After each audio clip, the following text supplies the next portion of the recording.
जीवन में कभी एक बार गंगा जल चढ़ा दो, बहुत हो गया। आपको जो पटे, जैसा पटे, कोई भी भर के जल चढ़ा दो, चलता है भगवान शिव को। पर चढ़ाने वाले का मन जल जैसा नहीं चाहिए, उसका जल जैसा मन नहीं चाहिए। आपने अगर तालाब में से भर लिया है तो जल कैसा है, छोड़ दो उस बात को। आपका मन निर्मल होना चाहिए, चाहे जल निर्मल ना हो, शिव जी को चलेगा। क्यों? आप सब जानते हैं, शिव जी के ऊपर जल चढ़ाते, आपके सिर के ऊपर जल चढ़ाते तो खारा पानी भी चल जाएगा, मीठा भी चल जाएगा, तालाब का भी चल जाएगा, बहता भी चल जाएगा, नल का भी चल जाएगा।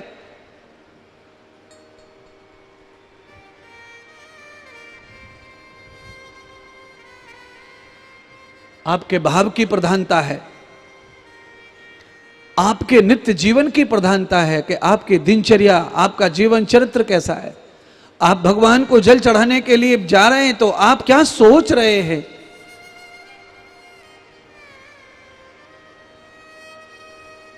भगवान का भंडार भरा हुआ है और वो भंडार सिर्फ तुम्हारे लिए है। भगवान तो भोगी नहीं है, उनको तो कुछ चाहिए नहीं। भगवान शिव ही ऐसे देवता हैं जिनको वस्त्र नहीं पहनाए जा रहे हैं। भगवान के किसी भी पिंड पर, किसी भी ज्योतिर्लिंग पर वस्त्रों की कोई आवश्यकता आज तक नहीं हमने देखी है। केवल आपने नाम ले दिया वस्त्र का, परमात्मा ने स्वीकार कर लिया। वस्त्रम समर्पयामि, द्रविणम समर्पयामि, फलम तोयम गंधम समर्पयामि। सब समर्पयामि शब्द ही भगवान के लिए काफी है, पर आपका भाव अच्छा होना चाहिए। पदार्थ की आवश्यकता नहीं है। आपके विचारों में अगर प्रभाव है तो आप बिना सामग्री के भी किसी को अपना बना सकते हो। आपके विचार प्रभावशाली नहीं है तो आप पदार्थों से भी किसी को अपना नहीं बना सकते। बोलिए। कई घरों में इतना प्रॉब्लम है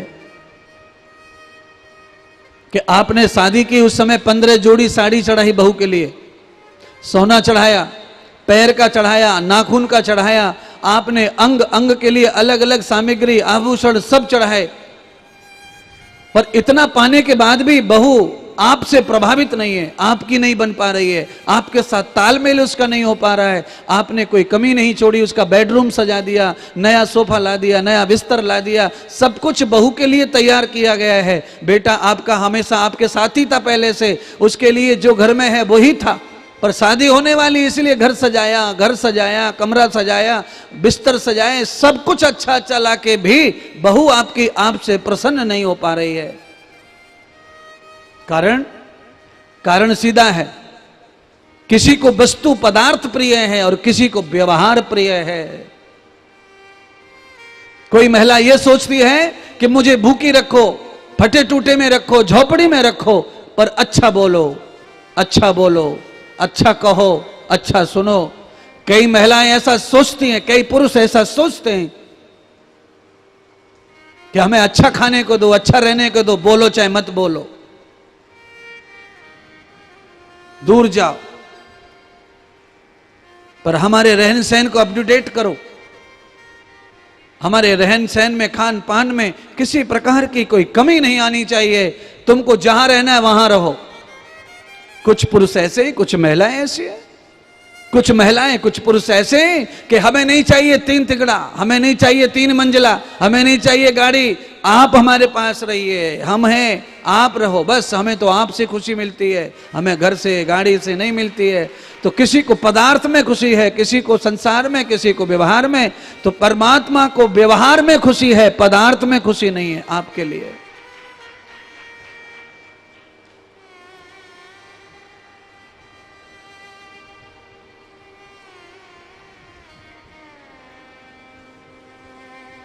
हमारे जैसा ही सोच और समझ है भगवान के। हम कैसा सोचते हैं, हमें क्या प्रिय लगता है, किसी को क्या प्रिय लगता है। भगवान शिवजी ने माता पार्वती को उपहार के रूप में सोने का महल बनाने की लालच जब दिया तो माता पार्वती ने हाथ जोड़ दिए और हाथ जोड़कर माता पार्वती ने कहा, प्रभु मेरे लिए तो आप ही सर्वस्व हैं, महल दो महले जो आप है वही मेरा जीवन है। मैं तो आपके लिए पुनः अवतार लेकर आई हूं, आपको पाने के लिए मैंने पुनः अवतार लिया है। आपको छोड़कर, आपसे दूर रहकर मैंने क्या पाया? केवल अग्नि, दुख, क्रोध, ईर्ष्या, घृणा। हे महादेव, आपसे अलग होने के बाद में मेरा पिता मेरा नहीं रहा, मेरी मां मेरी नहीं रही, मेरे गण मेरे नहीं रहे, आपसे दूर होकर मेरा सब कुछ साम्राज्य मेरा नहीं रहा। तो मुझे समझ में आ गया कि सारी दुनिया परमात्मा संग में है तो सारी दुनिया है अपनी, अगर भगवान का संग नहीं तो सारी दुनिया भी अपनी होने वाली नहीं है। कोई अपना साथ नहीं देगा, कोई अपने साथ नहीं खड़ा होगा। इसलिए हे प्रभु, पिछले जन्म में जो भूल मुझसे हुई वो भूल मैं अब नहीं करना चाहते।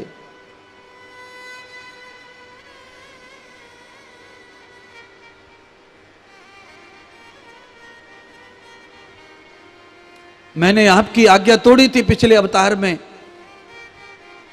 महादेव ने झूठ मूठ को कहा, अरे देवी तुम कहां पिछले जन्म के पीछे पड़ी हो और तुमने मेरी कौन सी आज्ञा तोड़ी मुझे नहीं पता। अंतर्यामी परमात्मा भोलेनाथ माता परीक्षा में डाल रहे बंधन में सती को। मेरी कौन सी आज्ञा तोड़ी तुमने, मुझे बताओ। मुझे स्मृत नहीं हो रहा, स्मरण नहीं आ रहा है। माता सती के रूप में पार्वती ने कहा कि जिस समय भगवान श्री राम आपके इष्ट हैं, वो भगवती जगत जननी सीता की खोज कर रहे थे जंगल में, उस समय आपने कहा था यही मेरे परमात्मा ब्रह्म है। और मैंने उस समय उनको राम को ब्रह्म नहीं माना और मैंने उस समय उनकी परीक्षा लेने का प्रयत्न किया। बाद में वो ब्रह्म हो गए। आप मुझे अपने गुरुदेव के यहाँ, संत के यहाँ, कुंभरीश ऋषि के यहाँ ले गए, कुंभज ऋषि के यहाँ ले गए। आपने उनका चरित्र, उनकी कथा सुनाने का प्रयत्न किया पर मैंने नहीं सुनी। उसकी वजह से आपने मुझे अपने हृदय से निकाल दिया। इसलिए हे महादेव, आपने जो अपने हृदय से मुझे निकाल के रखा है, मुझे आप अपने हृदय में बसा लो। केवल मुझे यही उपहार दो और मुझे प्रभु श्री राम की कथा सुनाओ, मुझे भगवान की कथा सुनाओ।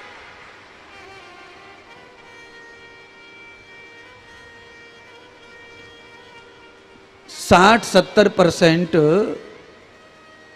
पति पत्नी एक दूसरे के हृदय में नहीं है, केवल बुद्धि में है। दिल में पत्नी के लिए जगह नहीं है, पति के लिए जगह नहीं है।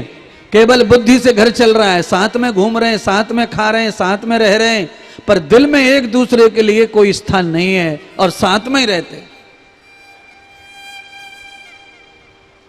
पंडित जी हवन करने आ जाए, पूजा करने आ जाए तो इतना इतना कस के गांठ मारेंगे इस कपड़े में कि छूट ना जाए। 7 जन्मों तक कस देंगे गांठ को। कपड़े में, 2 कपड़ों में गांठ मारने से दिल नहीं मिलेंगे। पगले मत बनो। 2 कपड़ों में गांठ मार दी, ये संदेश तो वही है। पंडित, आचार्य, महात्मा, संत ये गठबंधन करते हैं, ये संदेश वही है कि कभी अलग मत रहो, एक दूसरे के दिल में बसे रहो। ये उसी के लिए बंधन है। कम से कम आचार्य कहता है, कम से कम पूजा के समय, भगवान के समय, आराधना के समय तो दिल मिलाओ, शरीर मिलाओ, विचार मिलाओ, एक होकर बैठो कम से कम। इस समय तू अलग, तू अलग, तू अलग मत बनो। इसलिए वो बांध कर ये संदेश देते हैं, पर वो गांठ मारने से दिल नहीं मिलेगा। ये क्या है? मैं जो कह रहा हूं, मैं थोड़ा सा कड़वा कहता हूं, थोड़ा सा सत्य ज्यादा कह रहा हूं। इसका एकदम सीधा प्रमाण है। जिनके दिल मिल गए, जिनके विचार मिल गए, उनके कपड़े को जोड़ने की जरूरत नहीं है। वो कभी नहीं टूटेंगे 7 जन्मों तक। कोई चाहे जितना इरादा कर ले, वो बंधन टूटने वाला नहीं है। क्यों नहीं है?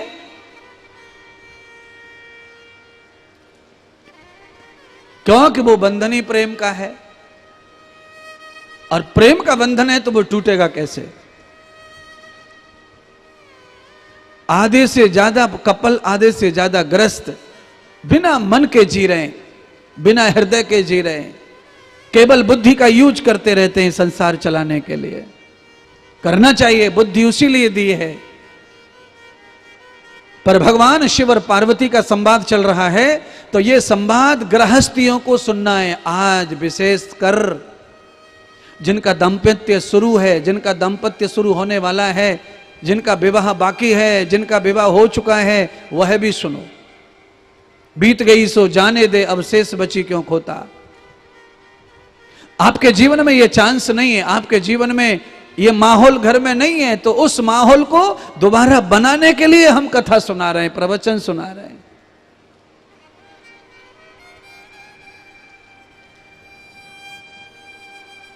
आप घर में कपड़े पे इस्त्री करते हैं, प्रेस करते हैं,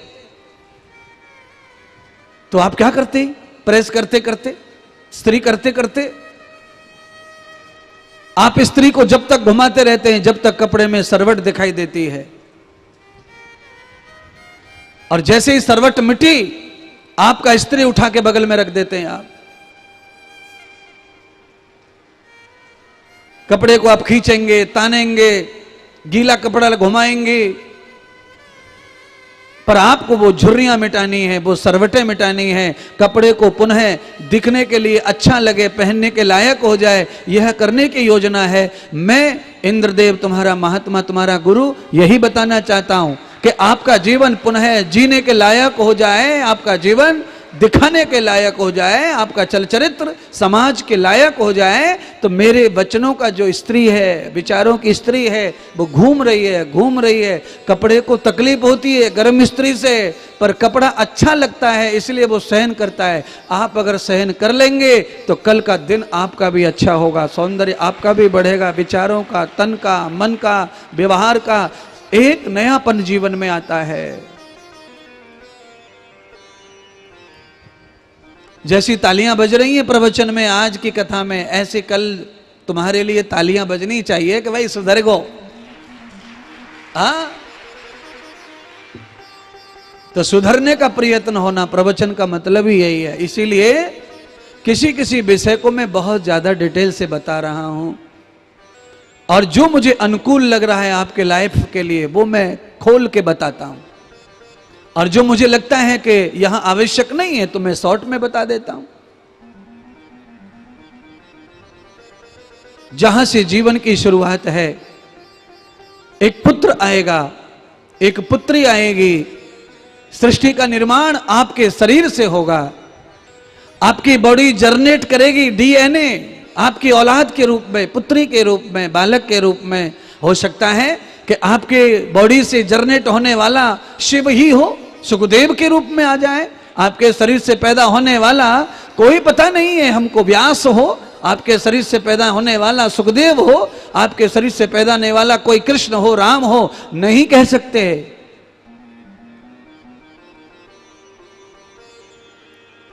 लोग कह रहे हैं कि कलयुग में अंतिम समय आएगा तब भगवान पैदा होंगे, पर नहीं, ऐसा तो लग नहीं रहा है।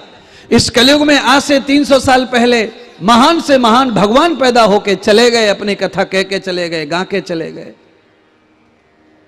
आप संत ज्ञानेश्वर माउली को क्या मानते हैं? आप ज्ञानेश्वर जी को क्या मानते हैं? संत तुकाराम को क्या मानते हैं? जनाबाई को क्या मानते हैं? मुक्ताबाई को क्या मानते हैं? गोरा कुम्हार को क्या मानते हैं? रविदास को क्या मानते हैं? रईदास को क्या मानते हैं? आपके प्रणाली में, आपके दिमाग में इनकी स्थान कहां है? और ये कब पैदा हुए? कौन सा युग है? मीराबाई कब पैदा हुई है? कौन सा युग है?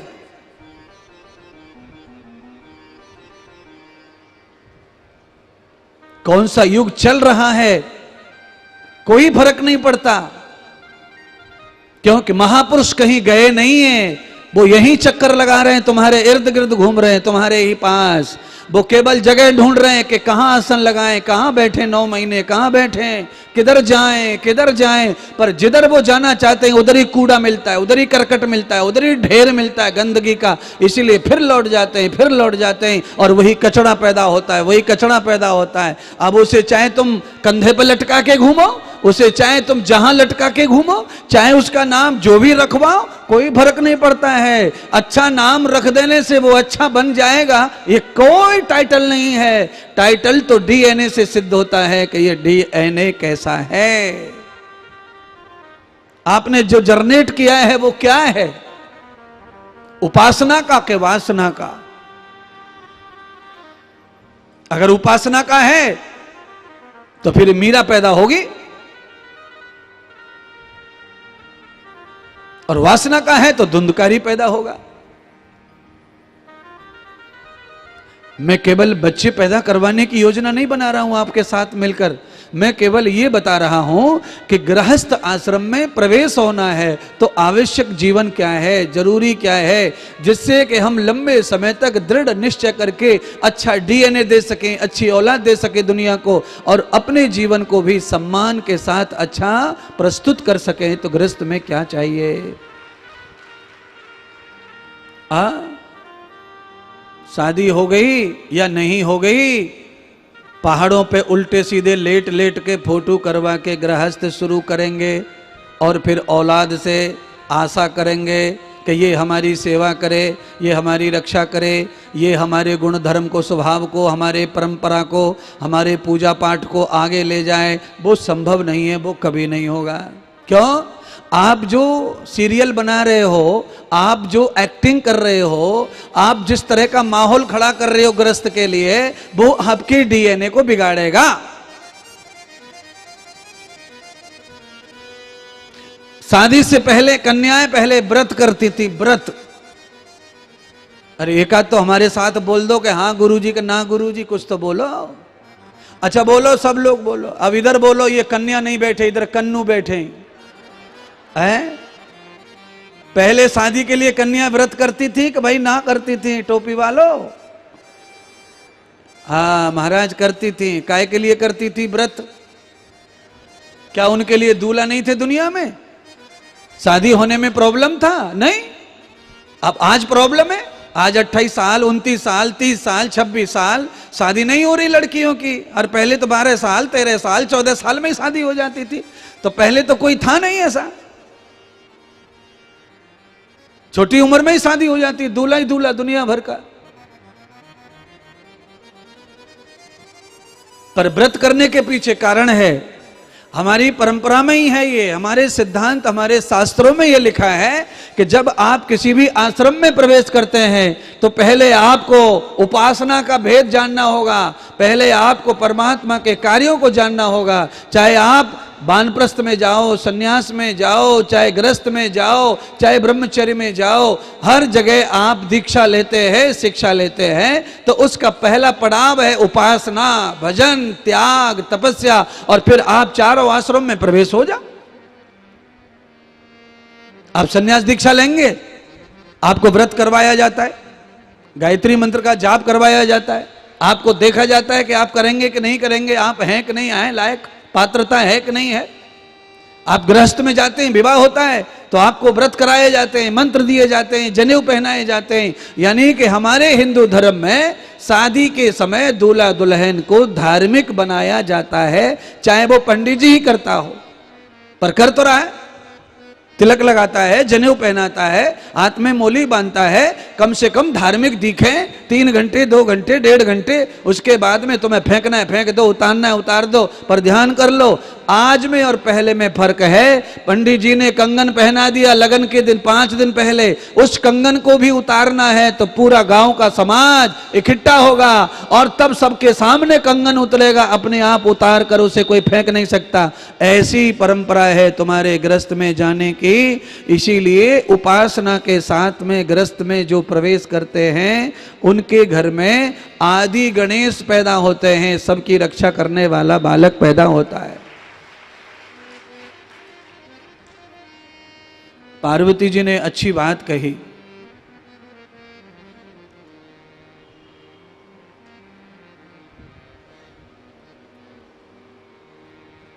मुझे प्रभु की भक्ति दे दो, मुझे सिर्फ राम भक्ति चाहिए, ब्रह्म भक्ति चाहिए। हे भोलेनाथ, पिछले जन्म में मैं जो कर नहीं पाई, इस जन्म में वो सार्थक हो जाए, ऐसी कृपा कर दो।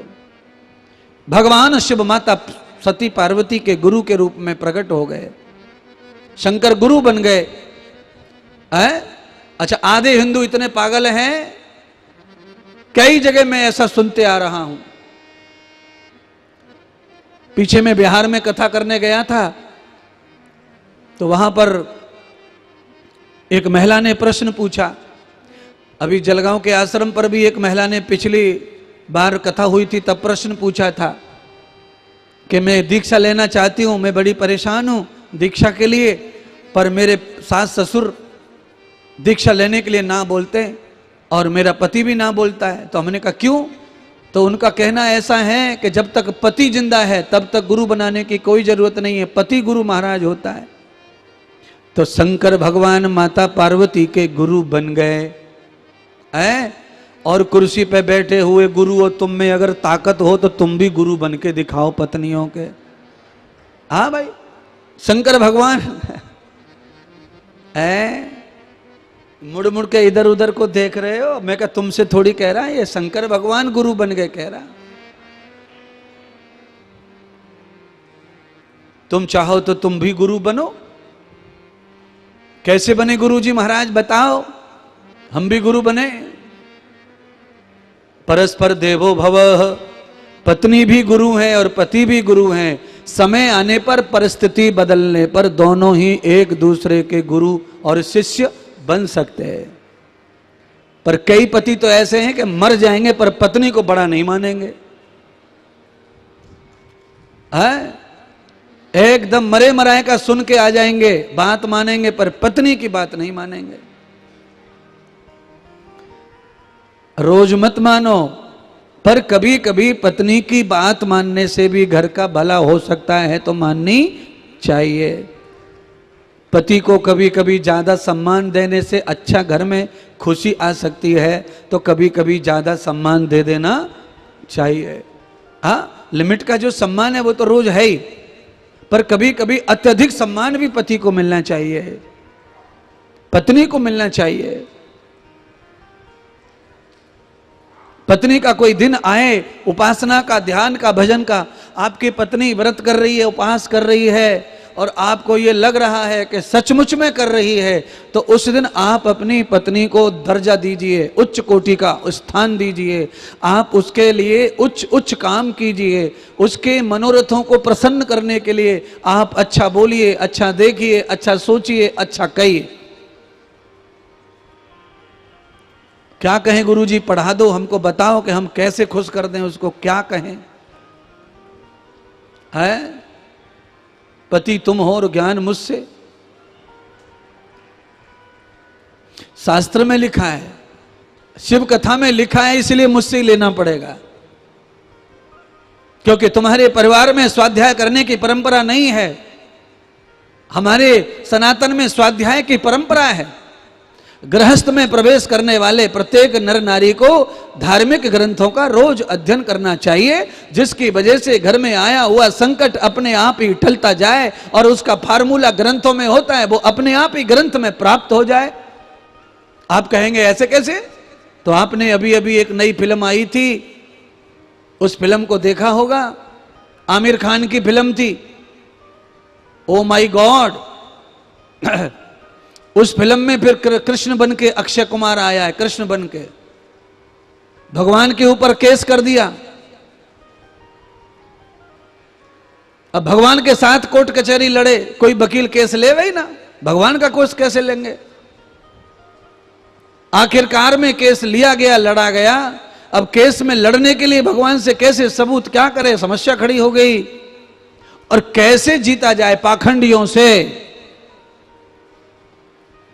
तो कृष्ण के रूप में आए अक्षय, अक्षय ने कहा कि तुम हार जाओगे पाखंडियों से, सच्चा आदमी जीत नहीं सकता है, पाखंड बहुत फैला हुआ है। इसीलिए गीता में फलाना श्लोक फलानी जगह ये लिखा हुआ है, इसे पढ़ो घर पे जाके। फिर जाकर के उस परेश रावल ने पूरी गीता पढ़ी, उसके बाद कोर्ट में गीता की बातें रखी और सारा मामला क्लियर हो गया। कोर्ट में भगवान जीत गए, भगवान सफल हो गए और उसका मुआवजा मिले, पाखंडी हार गए।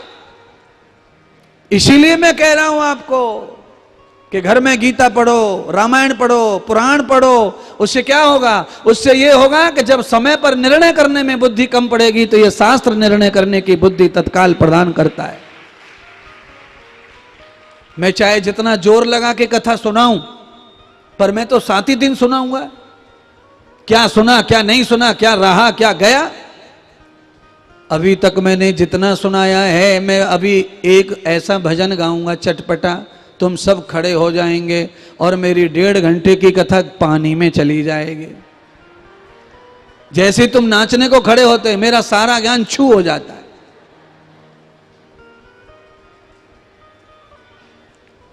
इतनी देर चलता है। और स्वयं स्वाध्याय घर पर रोज करोगे नियम से, तो मरने के बाद भी स्वाध्याय का ज्ञान कभी नष्ट नहीं होता है, वो साथ में ही जाता है विद्या के रूप में। साथ जाता है, संस्कार बन जाता है, वो विद्या के रूप में साथ चला जाता है। मैं इतनी कम उम्र से व्याख्यान करना सीखा, तो मैं ये जान रहा हूं कि मुझे लगता है पिछले जन्म में कुछ अच्छा किया है, कोई अभ्यास अच्छा है, कोई योजना अच्छी है, कोई जीवन अच्छा जिया है, कहीं पढ़ाई की है, कहीं तप किया है, कहीं जप किया है, उसका परिणाम इस जन्म में अपने को शीघ्र प्राप्त हो गया है। जीवन में कुछ दुख भोगे, कुछ परेशानियां आई हैं, बचपन से बहुत सारे दंड मिले हैं, उसके लिए भी मुझे महसूस है कि पिछले कोई काल, पिछले जन्म में कोई न कोई गलत किया है, उसका ये दंड भी भोगा है। आपके भी जीवन में ऐसी घटनाएं हो जाती हैं।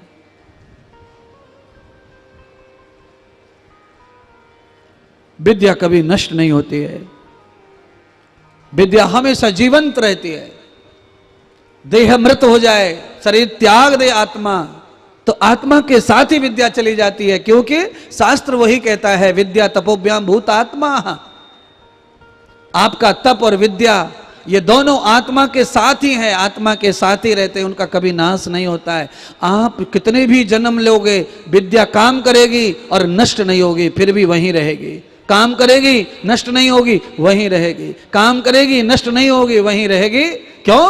विद्या अजर अमर है, विद्या का नाश नहीं होता कभी। ज्ञान का विलोप हो जाता है, ज्ञान का नाश भी हो सकता है, ज्ञान का विस्मरण हो सकता है, पर विद्या का विस्मरण नहीं होता है।